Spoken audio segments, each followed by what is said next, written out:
This is lesson 1.9 on graph transformations. Now you might remember from your geometry class, you've got a handful of different transformations. These are things that we can do with graphs, so with objects in the plane that just change them, they transform them in some way, hence the phrase. The four main ones that you may remember from geometry class, there are translations, which is just another way of just moving them around, so just shifting to the left and the right, or up and down. Reflection, we can reflect the image about some line. Dilation, that's just a fancy way of saying that we are scaling it or making it bigger or making it smaller. And then rotations, we can move it about some certain angle. We are going to look at the first three of these: translation, reflection, and dilation. We're not going to be worrying about rotations for graphs. So we'll take a look at those first three. The first one we're going to be taking a look at is translation. If we have some graph given to us by y equals some function of x, if we want to shift that graph to the right by c, what we will do is we'll take the function, and everywhere there's an x, we will replace it with x minus c instead. If we wanted to move it to the left c, we'd replace it with x plus c. For a vertical translation, if we wanted to move up c, move the graph up c, we would take the function and then at the very end tack on a plus c term to it. Or alternatively, if we wanted to move it down c, we'd tack on a minus c term. So I'm going to be using our y equals square root of x graph as an example for each of these transformations. So in the middle we see our base y equals square root of x graph. On the left we see a horizontal translation. We have replaced x with x minus 2. Notice that results in our graph being shifted to the right by 2. So the point that was originally at 4, 2 is now at 6, 2. And hopefully that makes a little bit of sense, because when x equals 6, that is going to make the inside portion of our function, x minus 2, equal to 4. So it seems reasonable that, sure, this is going to result in the graph moving to the right by 2. On the other hand, on the right-hand side, we have shifted our graph up by 2. Our point 4, 2 has moved to 4, 4. So again, we take our original y value out of the original function, so what we get from square root of x, and we're going to add 2 to that. So hopefully that seems reasonable that yes, this means that we're going to move the graph up by 2 spaces. Next up we have reflections. For right now we are only going to worry about reflecting about 2 lines, the y-axis and the x-axis. So a y-axis you may hear me refer to as a horizontal reflection. When we think about it, if we were to move our image across the y-axis, that would be in a horizontal direction.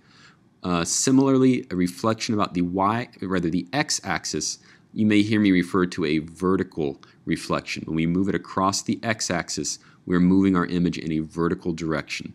So for the reflection about the y-axis, we will replace our x with negative x. For reflection about the x-axis, we will multiply the whole function by negative 1. So once again, we see our example y equals square root of x in the middle. For a reflection about the y-axis, I've replaced x with negative x. So we see that the point 4, 2 has moved to negative 4, 2. And again, hopefully this makes sense. In order for the inside of our function to become 4 again, our x value would need to be negative 4. So the point that was formerly at 4, 2 is now at negative 4, 2. Similarly, on the right-hand side, for our vertical reflection, or our reflection about the x-axis, I've multiplied the original function by negative 1. So our original y value of 2, when we multiply it by negative 1, becomes negative 2. So hopefully this is reasonable that when we multiply the function by negative 1, it's going to reflect it about the x-axis. Finally, we have dilation. This one seems a little bit, to me at least, seems a little tricky. If we want to scale our image by a factor of k horizontally, so in other words, if we want to stretch it out in the left and right direction, What we are going to do is we're going to replace our x value, everywhere we see an x, we'll replace it with x divided by k. Similarly, if we want to stretch or scale our image by a factor of k in the vertical direction, so up and down, we will take the original function and multiply it by k. So here, again, square root of x we have in the middle. On the left, I have, we can think of this two ways. I've either squashed the image by a factor of 2, or equivalently, I've stretched it by a factor of 1/2. So notice I've 2x, that's the same as x divided by 1/2. So it's a little hard to see these, so I've included the point here. What we have done on the left-hand image, I've basically squashed my original graph by a factor of 2 in the horizontal direction. So my point 4, 2, my x value is now half of what it used to be. It's now at the point 2, 2. Similarly, on the right-hand side, I've squashed my graph in the vertical direction by a factor of 2. So I've multiplied it by 1/2. So we see here the point that was formerly at 4, 2 is now at 4, 1. The y values throughout the whole graph are only half of what they used to be. So we're going to look at some examples of where we need to look at the equation of some graph and first of all recognize the base graph, what we learned about in the last section, and then apply a transformation. For the drill problems, I will only have, each problem will have one transformation that you need to recognize. For the application problem, there's a very good chance we will see a more in-depth application problem where we are using multiple transformations. So instead of just one translation or just a reflection, we will have 3, perhaps even 4 different transformations that we need to take into consideration. We'll take a look at an example of that to see how to decipher that type of problem. All right, so let's consider this example. So sketch the graph of y equals x plus 3 squared. Now the first thing that we need to recognize when looking at these graphs is we need to recognize the form of one of the essential graphs from our last section. So in general, we need to look for squares, cubes, square roots, cube roots, absolute values, that sort of stuff. So in this situation, notice we have a squared term here. What that tells us is that our base graph is going to be that of y equals x squared. So hopefully we remember that the base graph, y equals x squared, that's just a parabola. It's a bad parabola. It's supposed to go through the origin. So y equals x squared is a parabola. What is the difference between our base graph and the graph that we have right here? The graph that we have right here, in place of x, I've put x plus 3. Hopefully we recognize x plus 3 when I add or subtract some number. That means that I'm going to use a translation. I'm going to move to the left or the right or up or down. Since this addition occurred inside the function, we replaced our x with x plus 3. That means it's going to be in the horizontal direction, so it'll be left or right. General rule of thumb is when we are inside the function, things are backwards from what we might expect it to be. So when we add 3, we're actually going to go in the negative direction by 3. So our final answer, we're going to take our base graph, just a parabola, and move it to the left by 3. So something like that. You don't need to worry about specific things. If in all honesty, I don't think I'll even be picky about putting this point right here. I'm just going to put it there for good reference. So this point originally was at 0, 0. When I move my whole graph over left by 3, that means that the point is now at negative 3, 0. For the drill portion, you really don't need to go into this much detail even. I just want you to give me a basic ballpark idea of, okay, this graph I recognize as this general shape, and I've applied a certain transformation that's going to move it, in this case, to the left a little bit. So not including this point is no big deal. You don't need to put that, but if you want to be careful, that's perfectly fine. So there we go. Okay, so here's another one. So sketch the graph of y equals negative absolute value of x. So we recognize absolute value. That is our base graph. Hopefully remember that the base graph then looks like this. It's kind of this little triangle, I don't know, right angle looking weird shape thing. I don't know how you describe that. But here's our base graph of y equals absolute value of x. Now what is different between the base graph and our current graph? We have multiplied the whole function by -1. So this is going to be a reflection of some sort. Since it is outside the function, it's going to be a reflection about the x-axis. It's going to be in the vertical direction. So the graph of y equals negative absolute value of x, we're going to just reflect this graph about the x-axis. So it's going to look something like that. Again, for these drill portions, I am perfectly fine with ballpark figures. In fact, that's exactly what I'm looking for. These days, if we need a perfect graph, we're going to get a computer. We're going to get a calculator to do it for us.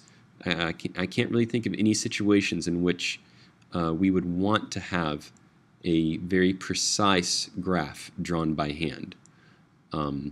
Again, anything I can think of, if we need to look at a very precise graph, we're going to have a computer do that for us. However, I want us to be able to look at something and have a general idea of what things look like, because computers will mess things up sometimes. Well, generally it's the person using the computer that messes this up, but nonetheless, we need to have kind of a built-in detector for mistakes. So if we have a general idea of, okay, I have a ballpark idea of what this graph looks like, but that's not what the computer's telling me, probably there's a mistake somewhere. But if what the computer tells you matches up with what image you have in your head, there's a better chance that things are going to be a-okay. So for our drill problems, the only transformations that we'll actually be looking at are these two, translations and reflections. Doing dilations quickly, kind of hard to do because you can only see a stretching or shrinking when you compare two different graphs. And I'm not going to ask you to do that for the drills. Now for our application problems, again, we may see some more complicated graph problems in our application problems. Those may include dilations. And we will take a look at one of those more complicated ones next. So here's a more complicated one. Sketch the graph of y equals negative 2x minus 1 cubed plus 2. Now first things first, do not simplify this. Do not cube this out or anything like that. That is a bad idea. So leave it exactly as it's given to you. It makes it much more complicated if we try to multiply everything out rather. Here's what we do. Same deal as before. We need to start with our basic graph. So look for squares, square roots, cubes, absolute values, whatever. So here we see a cube. So that tells us that my base graph is going to be y equals x cubed. So we are going to proceed step by step. We're going to, let's see, I count 1, 2, 3, 4 different transformations here. We're going to build up our graph slowly but surely, one transformation at a time. So this will take a little bit of time, but that's okay. So here, I'm going to go ahead and break out the colors for this. So y equals x cubed, our basic graph looks something like that. Now, I'm going to go ahead just for the sake of being very careful. I would encourage you to be careful here. I'm going to pick a point on here. I would discourage you from choosing the origin, or what happens at 1 sometimes works, but I would say in this case, I think 2, 8 is a very good choice for this particular problem. Okay, now we want to slowly but surely build up our graph using different transformations. So what I would recommend doing here is stay close to the x first. So do everything involved with the x first before branching your way out. So when I look at the x, the very first thing I notice I'm doing to it is I'm multiplying it by 2. So that's going to be the first transformation I take into consideration. Y equals 2x quantity cubed. I recognize that as being some sort of a dilation. Since it's inside the function, I know it's going to be in the horizontal direction. And remember, when I'm inside the function, things seem to be backwards. It's like when we're in Bizarro land or something. So even though I'm multiplying by 2, I actually know that means I'm going to divide by 2. So I'm going to squish my graph in the horizontal direction. So it's going to look a little skinnier in the y direction, fatter in the x direction in some sense. You know what I mean. So 2, 8, I am having all of my x values. So I'm squishing it. It's looking a little plump, I guess maybe we can think of it. So my x value is going to be half of what it was before. So the point that was at 2, 8 is now going to be at 1, 8. Okay. Now I look at my function. The next thing I see working near the x is -1. So the next graph I want to look at is 2x minus 1 quantity cubed. Once again, I am inside the function, inside my base function. This -1 tells me that it is a translation. Since I'm inside the function, it's going to be in the horizontal direction. And since I'm subtracting 1, that actually means that I'm going to go in the positive direction 1. So I'm going to translate to the right by 1. So it's going to look something a little like this. So my point that was at 1, 8, I move to the right 1. So it's at 2, 8. So you might think, wait, that's where I started. I'm right back running in circles. Well, be careful with how you draw your graph. Notice here, this graph looks very different from our original graph. So even though our point is the same place where we started off with, our entire graph is actually different now. We've squished it in the x direction and moved it over to the right one. Okay, I believe we've done everything inside the function. So now let's try to branch our way outside the function. So I'm going to go ahead and move down now. The first thing I see here is this negative. So that negative tells me I'm dealing with a reflection. Since I am outside of the function, that's going to be in the vertical direction, so I'm reflecting it about the x-axis. So I'm going to take the exact mirror image of this guy across the x-axis. So pay attention to where you cross the x-axis. That can give you some good insight into how the shape of this graph should be. So I cross the x-axis somewhere about right here. So if I try to eyeball what my mirror image should look like, I think it's going to be something kind of like, well, that's perhaps a little too far over. Let's try again. Good enough. Something kind of like that. I reflected it about my x-axis. My point 2, 8, I've reflected about the x-axis, so that means that my y value has changed its sign. So 2, 8 is now actually 2, -8. And then last but not least, I see that I have a +2. That's my last transformation. That +2 I recognize is going to be a translation. It's outside of my base function, so that means it's going to be in the vertical direction. So here it's going to be up 2. So I'm going to take my graph from the previous step and move the whole thing up 2. So eyeball it. Notice where I've crossed the y-axis. I can use that as a good point of reference. So I'm going to cross the y-axis maybe right about here. So my point 2, -8, it's moved up 2. So it's now going to be at the point 2, -6. And so this would be our final answer. This is a lengthy problem. I would want you to show each of these steps for your work, please. But again, this is most definitely an application problem. We will not see anything anywhere near this complicated for the drill. For the drills, we will simply see one transformations. a reflection, or a translation. For the application problem, though, very, very good chance that we will be asked to sketch the graph of something with multiple transformations. Now, again, these don't have to be perfect. As you can tell, these are, I mean, it looks kind of like a 3-year-old drew these. My son could probably do better. That's okay. Give me a ballpark idea.